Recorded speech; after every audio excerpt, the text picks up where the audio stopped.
Bon, on va se plonger ensemble dans une belle histoire. Donc vous connaissez la routine, prenez-vous une bonne petite boisson. Vous voyez, moi c'est du thé à la menthe du jardin.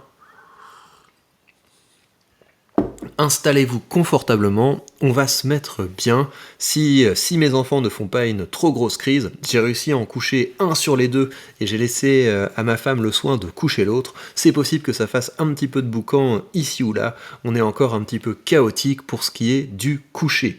Alors, on va se plonger dans un extrait d'un podcast que j'ai sélectionné pour vous et vous allez voir que c'est une très belle histoire. Avant, je vous donne un petit peu de contexte. Je vous conseille ce podcast, un podcast qui s'appelle Thune. C'est marqué là, un podcast qui s'appelle Thune.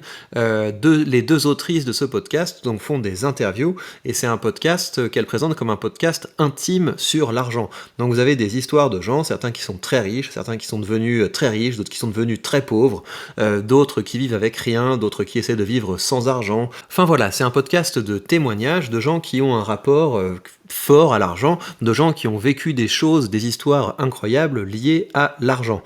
Et donc, c'est un podcast que j'aime bien écouter de temps en temps.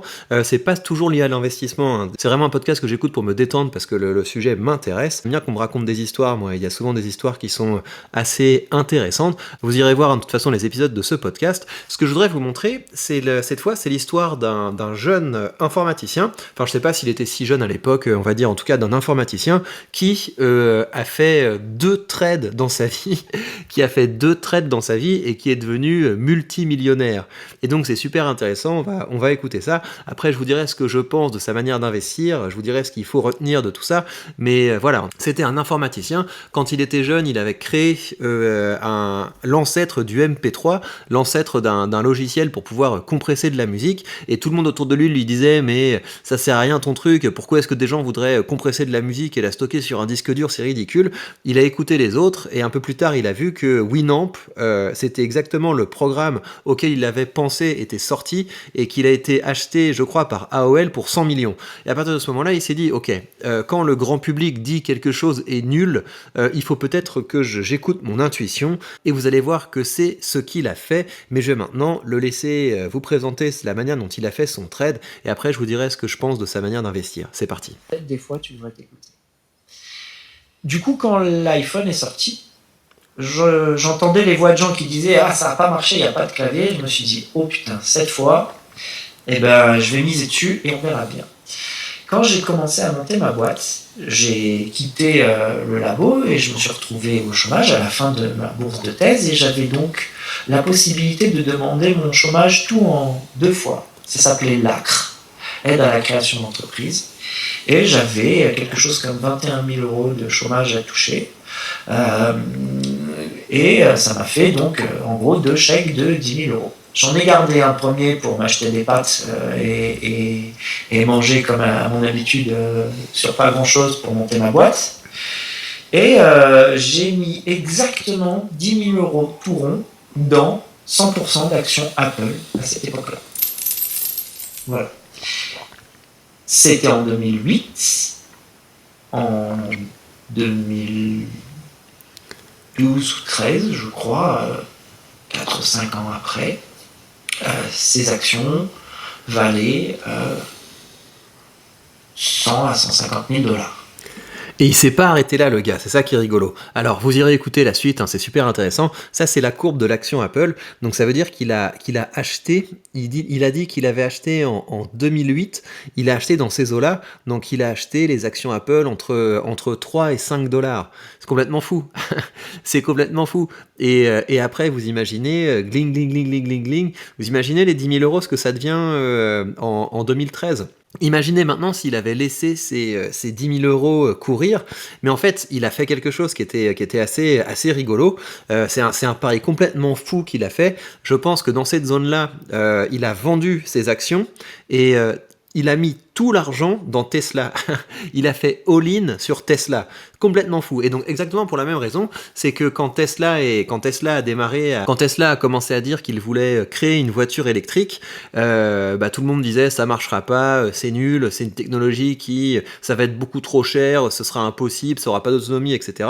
Et quand il a entendu ces petites voix de gens qui disaient ça marchera jamais, il s'est dit ok, je refais un coup. Et donc il a vendu toutes ses actions Apple, il les a mises dans Tesla. Et aujourd'hui, il a une fortune d'à peu près 10 millions d'euros qu'il a basée seulement sur ces 2 trades. C'est complètement fou. Et je vais vous dire maintenant ce que je pense de cette histoire. Alors, c'est une manière d'investir qui est complètement folle. Ne faites pas ça, ne faites jamais all-in sur une boîte, puis ensuite all-in sur une autre boîte, même si vous avez des intuitions très fortes, parce que là, pour le coup, on est en plein dans le biais du survivant. Il y a plein de gens qui ont fait all-in sur des boîtes en se disant je suis sûr que ça va marcher, etc.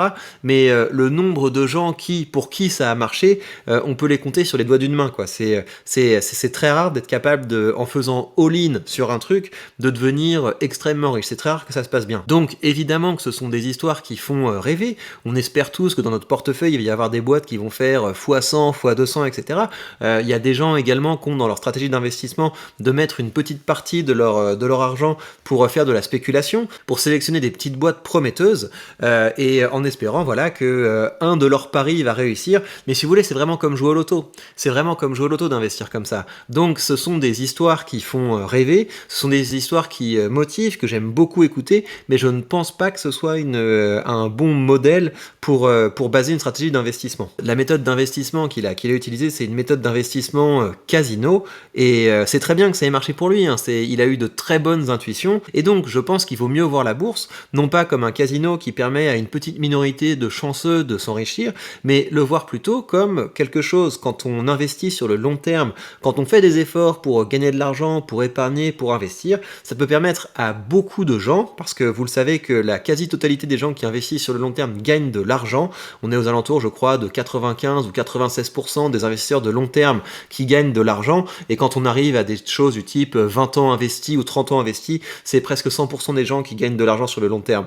Donc pour moi, la bourse, c'est ça. La bourse, c'est pas quelque chose qui permet de devenir riche, c'est quelque chose qui permet de décupler l'argent qu'on a gagné à la sueur de notre front.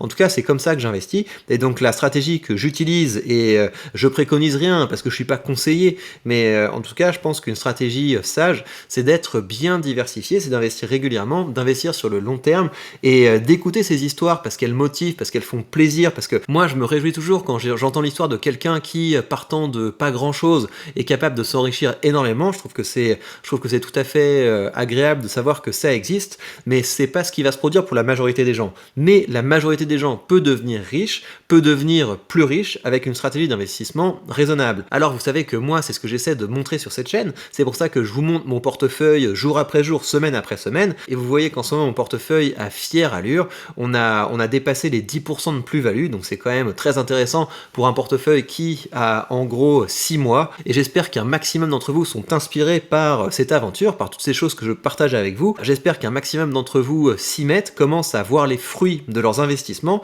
et surtout j'espère que quand les choses vont se retourner, parce que évidemment il va y avoir de nouvelles crises, il va y avoir de nouveaux retournements, il va y avoir de nouveaux moments où ça va tanguer, où tout le monde va être paniqué, etc.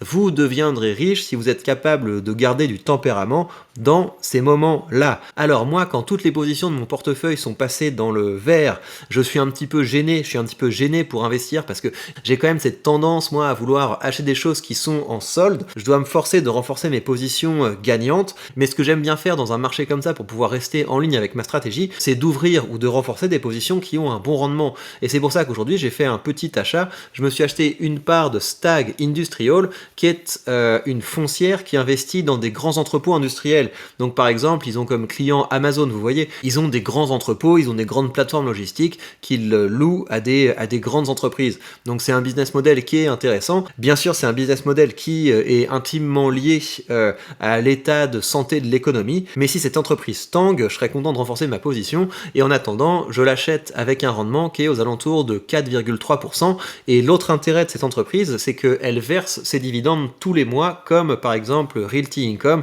ou encore Main Street Capital. Et je vous rappelle à tous que si vous voulez commencer à investir, peut-être vivre une histoire où vous allez devenir richissime, mais peut-être plus plus certainement une histoire où vous allez vous enrichir lentement mais sûrement. Vous savez que vous avez sous cette vidéo le lien vers le courtier que j'utilise, et en suivant ce lien, vous bénéficierez d'une action gratuite dès que vous créditerez votre compte. Prenez bien soin de vous et à très vite pour de prochaines news.